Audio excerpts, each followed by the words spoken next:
ఒక రాష్ట్రానికి రాష్ట్రపతి గారు వచ్చినప్పుడు ప్రోటోకాల్ ప్రకారం ముఖ్యమంత్రి కానీ లేదా క్యాబినెట్లో ఉన్నటువంటి మంత్రులు కానీ లేదా సీనియర్ అధికారులు కానీ స్వాగతం పలకాలి. అది ప్రోటోకాల్.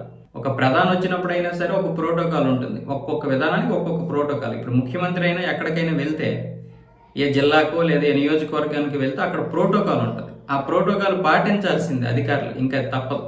అయితే ద్రౌపది ముర్ము గారు ప్రథమ పౌరురాలు.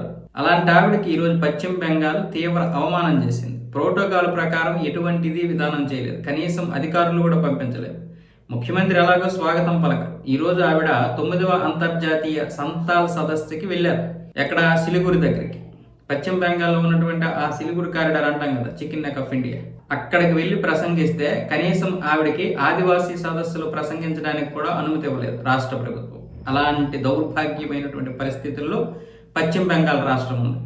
ద్రౌపది ముర్ము గారు ఈ విషయంలో అసహనం వ్యక్తం చేసి ఫైర్ అయ్యారు. కానీ నాకైతే మమతా బేగం మీద ఎటువంటి కోపం లేదు. ఆవిడ నా సోదరితో సమానం. కనీసం ఆవిడ రాకపోయినా ఒక అధికారులు లేకపోతే మంత్రులు ఎవరినో ఒకరిని పంపించాలి. అది నాకు ఇచ్చిన గౌరవం కాదు, రాష్ట్రపతి స్థానానికి ఇచ్చినటువంటి గౌరవం.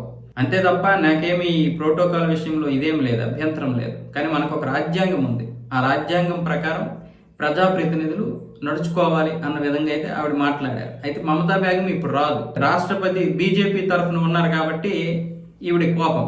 ఎందుకు? ఈ ఈసీ వచ్చి ఎస్ఐఆర్ నిర్వహించి ఆవిడ గెలవాల్సినటువంటి ఓట్లన్నీ తీసేస్తున్నారు. ఇప్పటి వరకు దొంగ ఓట్లు, రోహింగ్యా ఓట్లు, ఒకటి కంటే ఎక్కువ ఉన్నటువంటి వారి ఓట్లన్నీ తీసేస్తుంది. ఇప్పుడు అందుకు ఆవిడ అలకపోనారు. మళ్ళీ నేను ఇప్పుడు ఓడిపోతానేమో అని భయంతో ఉన్నారు ఆవిడ.